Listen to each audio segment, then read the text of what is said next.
This program may change the way you view end-of-life issues, specifically a doctor's determination of brain death and the surprising realities of organ donation. Stay with us for part one of an in-depth look at critical issues you and I will ultimately face. Dr. Paul Byrne practiced medicine as a neonatologist and pediatrician for 55 years. He's currently the president of the Life Guardian Foundation, an organization that works to protect, preserve, and defend life from conception to its natural end. Dr. Byrne is an expert on brain death and works to inform people about this troubling diagnosis and how it differs from true death. You can have almost any definition that you want for brain death. All of the laws are around the absence of brain function. An absence of the functioning or the function doesn't mean that the brain is destroyed. When a physician observes an absence of the functioning, it doesn't mean that the function is gone. Like my automobile right now is not functioning, but the function isn't gone. All it does is take a key and a driver, and the function is there. And that's the way that medicine is. So an absence of the functioning does not mean that the person is dead. Not accepting the brain death diagnosis. What, in your opinion, is the definition of death? Death, of course, is when the life is absent from the body. We should not be declaring people dead until we are as certain as we can possibly be that the soul has separated, that the life is gone. No one should be declared dead unless there is destruction of at least the three major vital systems of the body: the circulatory system, the respiratory system, and the brain. And then that determination should be made in accord with generally accepted criteria. Teresa Dampf is a former EMT driver and has worked as an ER and ICU nurse since 1998. Throughout her career, Teresa has sat in on multiple presentations from organ procurement organizations regarding the brain death diagnosis. After educating herself on the facts, Teresa learned the subjective nature of the diagnosis and how the criteria can differ between doctors and hospitals. There is not a complete criteria for brain death. There's no law that says this is what brain death is. When I became an emergency room RN, we had to stay after our shift and listen to a representative from one of the procurement companies from California. And so this gentleman, he came up and he had a nice PowerPoint presentation, and at the very end he said, "Does anyone have any questions?" I said, "I just want to make sure I have what you said correct. Did you say that a person has to be 100% brain dead in order to be diagnosed as brain dead?" And he says, "Yes, that's correct. That's what I said." And I said, "Well, isn't it true that, let's say, I don't know, 50% of your brain is injured and the other is not?" I said, "Can't you still be diagnosed as brain dead?" And he said, "Well, yes, that's true." And all the heads in the room, the doctors and nurses that were there, went like this, like, "Whoa, what just happened?" I said, "I just want to make sure. You said that you listed all these particular tests that need to be done to declare someone brain dead, but isn't it true there is no legislation, no criteria that says any of this has to be done to declare someone brain dead?" And he said, "Well, yes, that's true. Technically, 2 doctors can declare someone brain dead, but they typically will do these tests." Accepted medical standards can be whatever the doctor says, can be whatever the hospital says, can be whatever the American Neurological Association says, but they can be different according to a different doctor. But to just use accepted medical standards makes the criteria for brain death to be the weakest of all laws. When we return, we'll learn how quickly some medical professionals move to make a brain death diagnosis.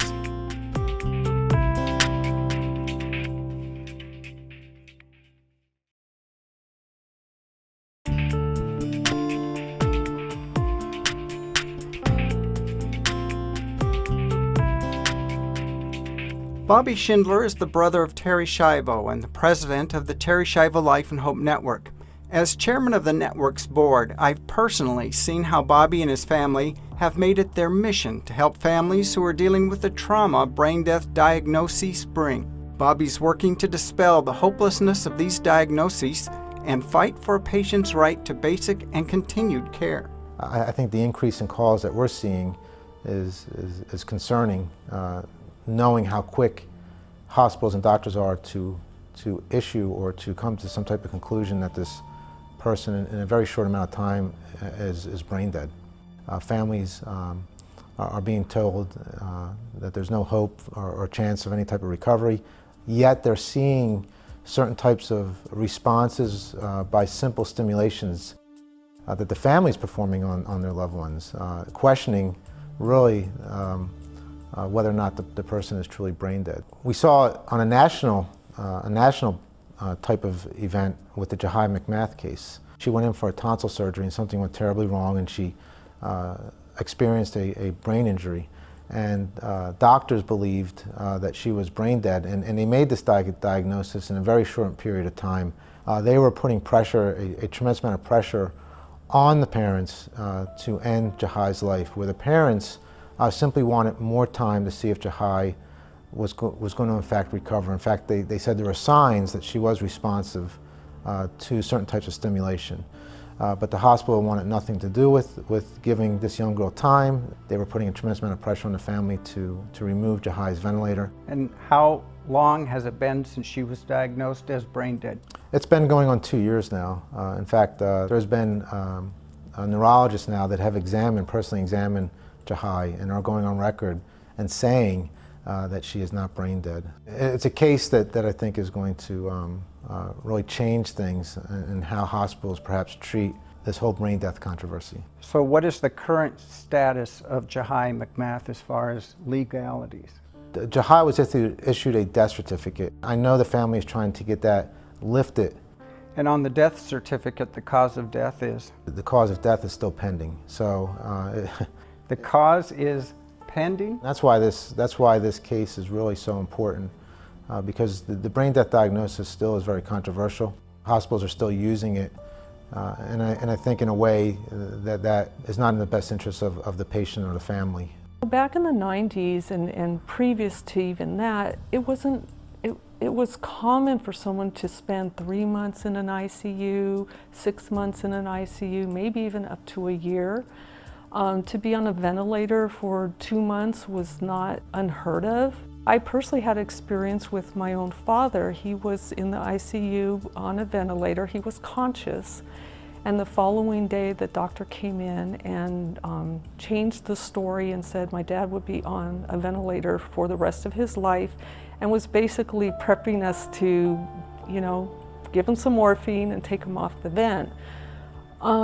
He came off the vent 5 days later, and he was able to breathe, and he was eventually stepped down in the hospital. And what was really interesting is when I spoke to the secretary in that ICU, I said, "Oh, you must have a lot of gifts, food and flowers and things from the patient's family." And she looked at me a little puzzled, and she said, "Well, what do you mean?" And I said, "Well, yeah, I mean, when people stay here a long time." And she goes, "Oh, nobody stays here a long time." And that was my first hint that something was really wrong. And after 3 days that my dad was on the ventilator, nurses were saying, "Your dad's been on the vent for a long time." And I said, 3 days is a long time? And they said, "Yeah." And then when he was finally weaned from it on day 5, nurses and doctors were coming in, seeing him sitting up talking, and they just were amazed. So in my experience, patients are being given the diagnosis of brain death, or there's no hope. They're not even giving patients a chance to heal. Lucrative financial outcomes can be a factor in determining a brain death diagnosis. Long-term care can incur high costs for hospitals, and many patients declared brain dead are perfect candidates for organ harvesting, a procedure that financially benefits the medical community. I think hospitals might see that this person is going to be in this type of condition for a prolonged period of time, and they might be quote-unquote expensive. So they look at this as being very costly, and therefore are going to try to do what they can to convince the family members to take the steps to end the person's life.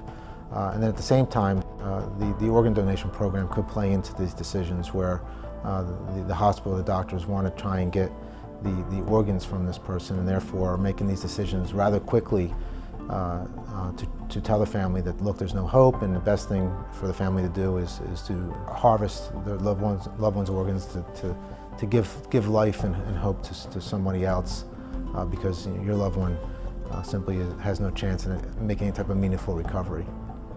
Organ transplant industry is a multi-billion-dollar industry. The organ transplant industry is larger than the abortion industry, and so yes, there's many dollars involved. I've seen estimates that someone who is brain dead is worth $1 million. I've seen articles that said a heart is worth $1 million to a university. Not just for the transplant, but for the income that they'll get in the next year. It's large amounts of money. In a moment, we'll hear one woman's story of recovering from a brain death diagnosis.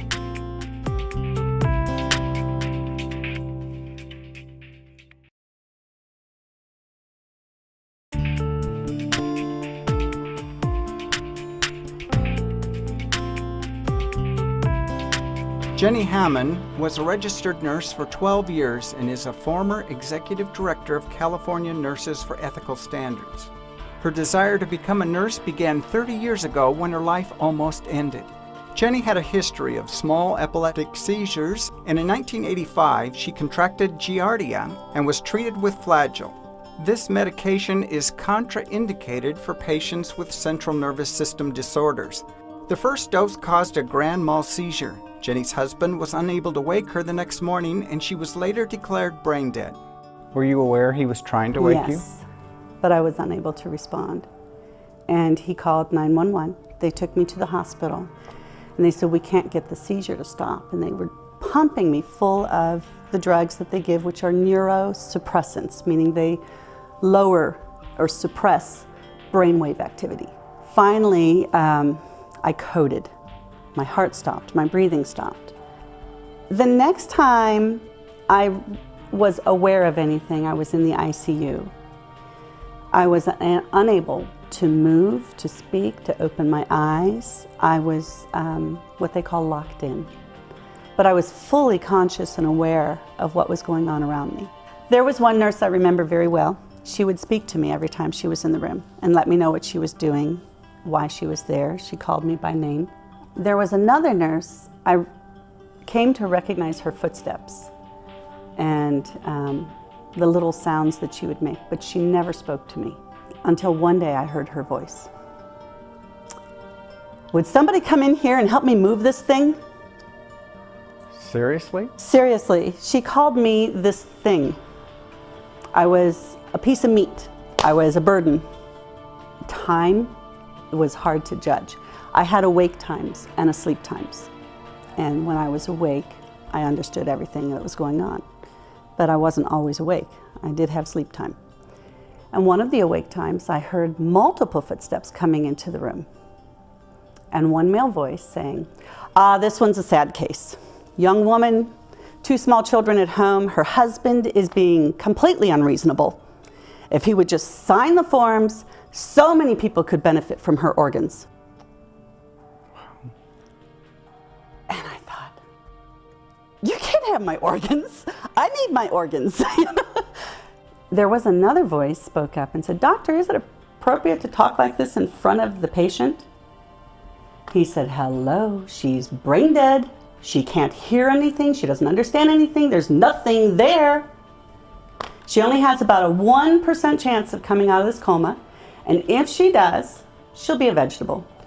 So your determination was pretty strong at that point, I'm Pretty guessing? strong at that point. It was less than a week later I came out of the coma. Jenny was in a coma and on a ventilator for 3 weeks, and it was a long road to recovery once she woke up. After her experience, Jenny chose to become a nurse with a passion to compassionately care for people who experience situations similar to her own. She believes patients with brain injuries and brain death diagnoses are not necessarily dead. Instead, families and patients should be afforded hope, time, and a right to basic care. I'm not an expert on at what point is a person truly dead, but I do believe that, I don't believe that brain death is true death. However, I do think that there are cases of people who simply will not recover from brain injury. But that brain injury is not necessarily the same as death. And even if the brain is not functioning, if they're able to breathe on their own and they're not respirator dependent, then their brain is still functioning. Bobby, do you think people in a so-called persistent vegetative state have a right to basic care, and if so, why? The vegetative state diagnosis is very, very dangerous for several reasons. Literally, it can serve as a death sentence because many of the courts, many of the laws in states, many of the state laws today use the PVS diagnosis as a criteria to end a person's life if the family or the hospital agrees to do so. And we saw that in Terry's, my sister's situation. It also can be a death sentence, figuratively speaking, because what happens is the vast majority of times the insurance, if this person does have certain types of insurances that would help with rehabilitation and therapy, or whatever type of funding that they might receive for rehabilitation and therapy to help with the person's brain injury, the vast majority of time this is cut off. So the family doesn't have access now to getting that person what they so desperately need, which is rehabilitation and therapy for whatever brain injury that they experienced. The family is put in a position where they can't offer the help that their loved one needs. Furthermore, the PVS diagnosis is completely subjective, and they're finding through more and more research that it's a diagnosis that is incorrect almost 50% of the time. So we're looking at a diagnosis that is used to kill people with brain injuries, as it was in Terry's case, that is incorrect almost half the time. What we're finding, many of these individuals are in a minimally conscious state and need more and more, or need additional rehabilitation and therapy to try and improve upon the brain injury that they've experienced. So the PVS, it's really a flawed diagnosis. We need to remove it from these decisions that are being made when it comes to whether a person should live or die, or when it comes to whether a person should receive rehabilitation or not. Coming up, we'll hear advice for families who are facing a brain death diagnosis.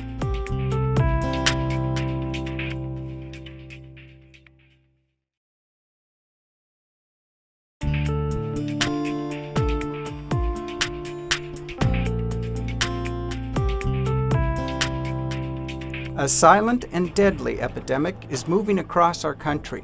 Diagnoses of brain death have been steadily increasing over the past several years. Decisions are being made by medical professionals regarding the life and death of patients, sometimes without the family's participation. So-called brain-dead patients are often dismissed as too expensive to keep alive and beyond hope. But families need to remain strong, be patient, and hold on to hope for their loved one's sake. Jenny, what would you say to a family whose family member has been diagnosed with brain death and now they're contemplating their choices? There is no true standard for diagnosing brain death. It's very subjective. One doctor's opinion of brain death is different than another. You cannot necessarily trust a diagnosis of brain death as being truly dead. A family should be afforded every opportunity to get second opinions. If they're in a situation where they can offer that loved one some type of rehabilitation and therapy, they should be afforded that opportunity. Whatever the situation might be, ultimately the families or the guardians that are making these decisions should be the ones that have the final say in what happens to these individuals. Educate themselves on the truth, because unless you really understand what this is all about, this brain death criteria, what's the history of it? Where did it come from? Why is it happening? What's the financial benefits of it? Unless someone really knows, whether you're a medical professional or a lay person, you really can't advocate for someone very well beyond just, trying to stand your ground and say no, no, no. And it seems like the prevailing message here is that it takes a long time for the brain to heal, so be patient. We're seeing now where we're finding more and more research where the brain can heal itself. To simply write a person off as a brain injury and say they're never going to improve, or it'd be in their best interest to just end their lives, I think we're making a terrible mistake. Obviously not only for the person that these decisions are being made for, but also for the families that are willing and wanting to care for them. It's very easy to simply say, oh, they're not going to get better, let's just end their life, let's just kill them. Yes, the hard decision is to care for these people, but it's the right decision, and it's a decision of compassion and love. And it's really a reflection upon us, really as a nation, how we're going to care for our most vulnerable. Join us next week for part 2 of this shocking and informative program. We'll learn alarming truths about the organ donation and procurement process, and we'll hear personal stories of how the medical community is denying the best possible care to these patients. Plus, we'll learn practical steps families can take to advocate for their loved ones. Don't miss it, because a future life may depend upon it. For more resources to better inform you about brain death and organ donation, visit our website at facinglife.tv. While there, find out how you can order a copy of this special 2-part episode on DVD and Blu-ray to share with others.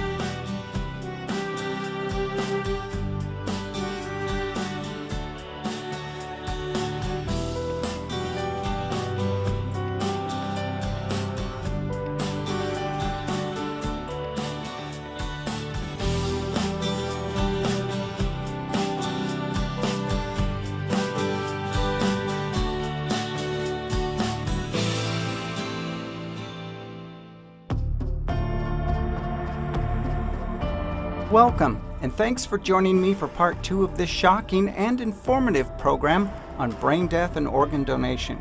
During our last episode, we discovered there's been an increase in brain death diagnoses over the past several years, and we learned about the subjective criteria used to make these diagnoses. We also learned how medical professionals can be financially motivated to make a quick diagnosis. Today, you'll hear about the alarming realities of the organ procurement and donation process. Don't miss it, because a future life may depend upon it. Angela Clemente spent 20 years working in the medical field, in the pathological and clinic lab, and the ER. She spent the past 17 years as a paralegal and forensic intelligence analyst. Her findings have been cited during multiple congressional investigations, including the Jahai McMath case. Several years ago, Angela's mom was hospitalized and diagnosed with endocarditis, an infection of the heart. The hospital chose to medically manage instead of aggressively treat her mother. As her mom's health steadily declined, Angela and her brother were called into a meeting with the hospital ethics committee. They told us, well, they're in here to help you guys understand what's going on and to make things work better for, between the hospital and you guys. And I said, okay. So I'm thinking, oh great, it's somebody that's going to negotiate and listen to what we have to say. That is not what an ethics committee is for. That is not their agenda. We'd started having a bombardment of nurses and doctors and internists coming in and asking, do you really want your mother in pain like this? You know that she's suffering. She's suffering like this. She's suffering. Would she really want to be on a respirator and trying to do this guilt type of intimidation? I did not know that if there's a conflict, if you have, say, 2 other brothers, if one of them, and a lot of people don't know this, this is key and very, very important for families to know. If even one of them is not in agreement and thinks, well, maybe she's suffering, maybe we should let them go, that is instant. That's all they need to hear, and then legally, they can take over. If your mother or father, if they don't have something in place saying who's going to act on their behalf, then, and the family does not all say the exact same thing, ethics committee can step in and take over. Then you're done. The family has no more say-so. Luckily, me and my brother were in agreement at all times. We knew that Mom wanted to live. Angela's mother slipped into a coma and the hospital pushed to diagnose her brain dead. But Angela took steps to advocate for her mother's wishes. She called in a doctor and personal friend for a second opinion. He believed her mother was not brain dead, but that her ammonia levels were too high due to the narcotics, causing the coma and low brain activity. Angela also received word from a friend at the hospital who knew her mother wasn't being cared for properly. She said, I walked in when they were changing your mother. Your mother has a decubitus ulcer, a big bed sore, in other words, on her sacral area, the butt bone there, the size of a dinner plate, and it's down to the bone with the muscle and bone exposed. So I called in Adult Protective Services. I noticed they're pushing me on signing off on her last 60 days lifetime reserve days. These are something that Medicare has when you run out of your Medicare money and you have nothing left. There is a little reserve there called the 60 lifetime reserve days, and you get 60 days of full treatment. They just took it without me signing off on it. They took the 60 lifetime reserve days. I called up Medicare and I said, we've got some fraud going on. They took my mother's 60 lifetime reserve days, and according to you guys, they can't take that without my signature or without my brother's signature. They said, really? So they started their own investigation. The hospital gave Angela 8 days to move her mother, and on the third day of that period, her mother woke up. She was cognizant and reported hearing the conversations about her brain death diagnosis.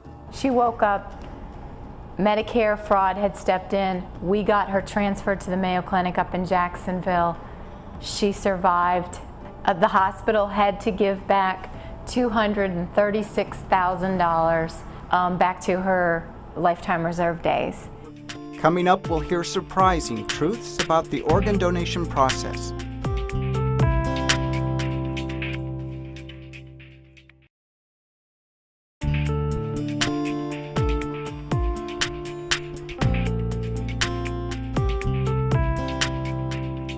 Teresa Dampf is a former EMT driver and has been working as an ER and ICU nurse since 1998. She has witnessed how aggressive organ procurement teams can be at convincing families to agree to organ harvesting. One situation in particular involved a young girl named Jasmine. After her pancreatic surgery, her liver was damaged by an overdose of acetaminophen. Her brain swelled and she was declared brain dead. Jasmine was an organ donor, and the procurement team quickly stepped in and started pressuring her mom, Anna, for organ harvesting. But Anna wanted to give Jasmine time to possibly heal, and she didn't want to be pushed unless Jasmine was truly dead. They were watching to see when all her support system had left, and they were going to turn around, and if they could have gotten her to break and say, okay, do what you want to do, I believe they would have set up the operating room team and they would have taken that girl out of the room. And harvested her organs. Yes, yes. That evening, another doctor who was actually one of Jasmine's personal doctors, he came into the room after a whole day of surgery, and he basically said, you know, Jasmine signed a donor card. And her wishes were that when she died, that she would donate her organs. And I looked at him and I said, yes, but doctor, when she signed that donor card, was it informed consent? When she signed the donor card, was her definition of death and organ donation the same as yours? Well, her family understood organ donation, giving your organs after death would be that she's removed from the ventilator, she stops breathing, her heart stops. they say their goodbyes, and then you are allowed to take her and take her organs. And the doctor looked at me and he said, well, he goes, then her organs would be useless. Nobody does that. And I said, you know that, and I know that, but I said, she didn't know that when she signed that card. I started asking friends and family, and I mean, I'm saying people with college degrees and very well educated individuals, what did they understand about donating organs after you're dead?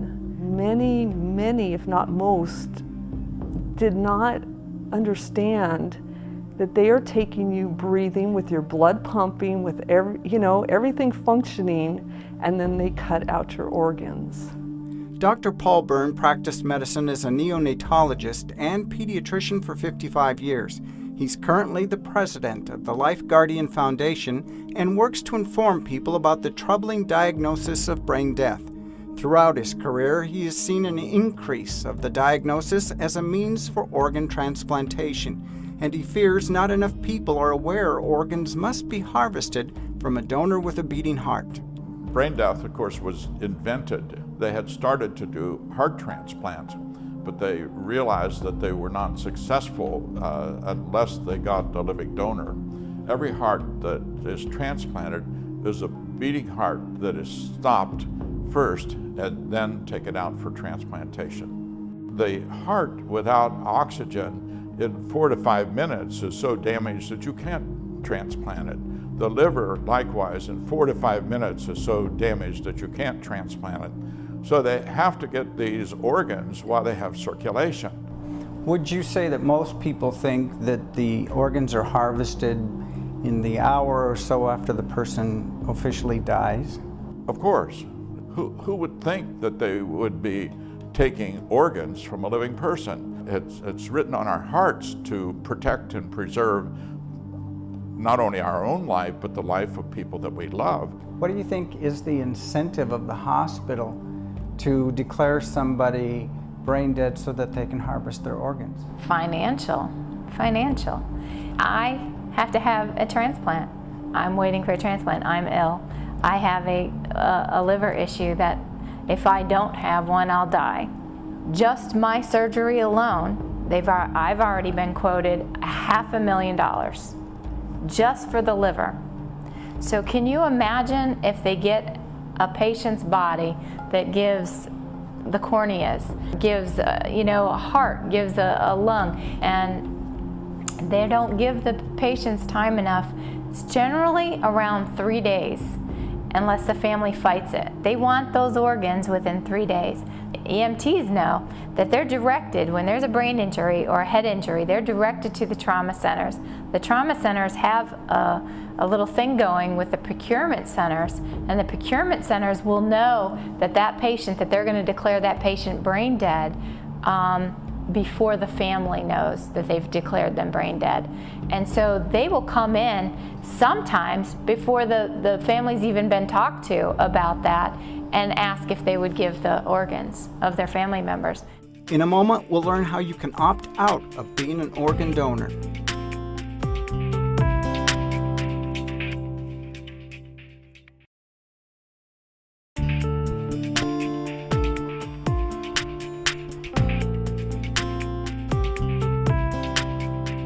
Based upon the need to harvest organs from a person with a beating heart, many people are choosing to opt out of being an organ donor, but their refusal must be documented.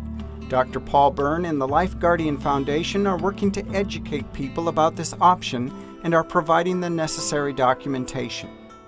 If you have once signed up to be an organ donor at the License Bureau, say, you can go to the License Bureau and get a revocation of that. The law, the Uniform Anatomical Gift Act, is written in 48 states that says a revocation is not a refusal, and they can still get your organs. You must have a document of refusal, is the way the law is written. So we have cards that we give out that says that you want to be treated but you don't want to be an organ donor. Also says don't let them do an apnea test. So I encourage you to get the cards, sign them, witness them, and date them, and carry them with you. Then you have a chance. What advice would you have for someone who's currently a registered organ donor? Even if every organ of mine was healthy, I will not be an organ donor. Why? Because I think that they would, I don't think, I know that they would exacerbate your condition if you come into the emergency room or have a problem or a medical issue. Just to get your organs? To get the organs. Bobby Schindler is the brother of Terri Schiavo and the president of the Terri Schiavo Life and Hope Network. While Bobby believes in the good that can come from organ donation, he also cautions people to educate themselves and challenge the brain death diagnosis. I think they need to do their diligence or due diligence and educate themselves on this whole organ donation program. I think it can be a good thing, so to speak, but I think it's been corrupted. There are situations where a person can use the organ donation program to help. It can be helpful, but I think people have to be very careful and really do their best to educate themselves on whether or not they want to be an organ donor. Jenny Hammond was a registered nurse for 12 years. In 1985, after a series of seizures, Jenny fell into a coma and was declared brain dead. Her husband refused organ harvesting for Jenny, and she woke up 3 weeks later. As the former executive director of California Nurses for Ethical Standards, Jenny has seen many cases where doctors and organ procurement teams make decisions that don't necessarily align with their oath to do no harm. Jenny, how does a brain death diagnosis for organ donation align with a physician's oath of do no harm? It's in very poor alignment because they're not looking at doing no harm to this one specific patient. They're looking at deliberately harming one patient for the benefit of another patient, and we're not supposed to do that.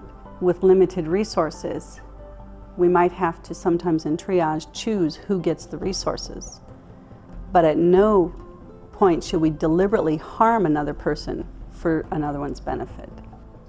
Would you say the physician is intentionally, deliberately harming that patient, or? In some cases. In my case, I believe that yes, the physician was deliberately looking to harm me for some sort of benefit. I think that he knew that my coma was drug-induced, and he was taking advantage of that as an opportunity to procure organs.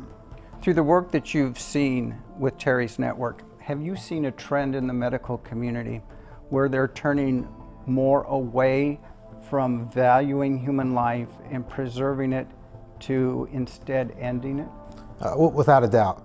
It seems to me decisions are being made with what is in the best interest of the hospital rather than what is in the best interest of the patient. So every day we're seeing it more and more where patients' medical rights and families that are advocating or trying to protect their loved ones are being eroded more and more every day. And there's been a shift where these hospitals, these ethics committees, these doctors are now in position or have the power, so to speak, to make medical determinations and whether or not a person is going to receive these types of treatments rather than family members. So you have strangers now making decisions where families once were making decisions with what was in the best interest of the patient or their loved ones.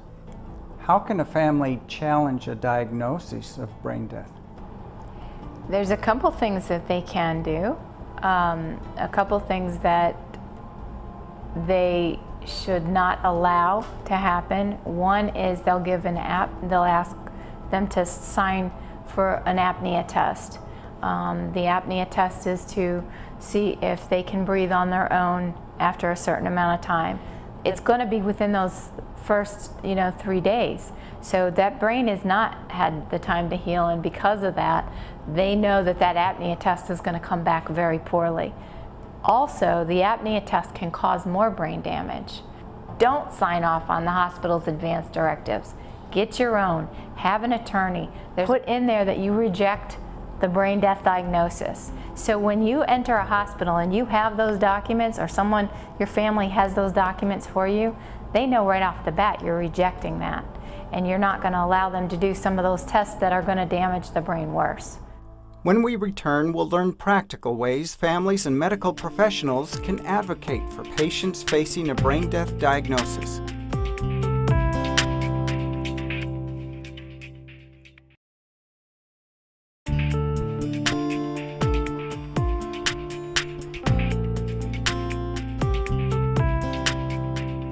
Bobby Schindler and the Terri Schiavo Life and Hope Network are working to provide practical help for families who are dealing with the trauma brain death diagnosis bring. This is a life and death issue plaguing patients across the country. Families and medical professionals have the authority to advocate for loved ones and ensure that every person is valued and given the best chance for treatment and recovery. We've been in existence now for over 10 years, and during that time, we have just a huge network of resources. So we have physicians, we have attorneys, wherever the person might be throughout the United States. We've been very successful in finding them the help that they need. How can medical professionals and family members be advocates for patients? Well, they have to know their rights. Many times these families or whoever it is advocating for loved ones don't know their rights and the things that they can ask for, certain types of treatments that they have every right to provide for whatever it is the situation might be with their loved one. Give your family member time and reject the brain death diagnosis immediately. Get some help. Try to get some help. Go to Terri Schiavo. Come to me. Come to Life Legal Defense. Go to people that can help. As a nurse, how can medical professionals and family members advocate for patients? We first have to build a relationship with the patients and their families, because nurses are the most trusted profession out there. And without that relationship and the trust, we can have no influence whatsoever, or have a negative influence. So if we want to have a positive influence, first we have to build the relationship. Second, we have to be honest, even when it's risky for us to be honest. And it is risky. Well, we're seeing this whole quality of life mentality, I think, permeate our healthcare system today. Decisions are being made that are in the best interest of the hospital's bottom line, rather than what's in the best interest of the patient. We've been involved in cases where, and know of cases, that if a person is just given time, given a chance at rehabilitation or therapy or something, does improve, and does improve significantly. When someone experiences a profound brain injury, it doesn't have to be a death sentence. We have to do what we can to change that paradigm and get people to understand that these people, more than anything, need ongoing and constant rehabilitation and therapy. We saw in my sister's case, where they were saying no rehabilitation is going to help her, there's no therapy that was going to improve Terri's condition, which is completely contrary to all the evidence that's coming out now when it comes to people with these types of brain injuries, like similar to Terri's. So people need to educate themselves, they need to learn more about brain injuries and how these people can be so helpful to us to learn more how to not only treat people with these types of brain injuries, but to also care, love them, and show the compassion they deserve. These special programs on end-of-life issues challenges the conventional medical wisdom on the way the patient is treated. It's hard to argue with the personal experiences of my guests. Perhaps if more people had this information, more patients would be alive today. Please visit facinglife.tv for additional resources and information. Thanks for watching. For more resources to better inform you about brain death and organ donation, visit our website at facinglife.tv. While there, find out how you can order a copy of this special 2-part episode on DVD and Blu-ray to share with others.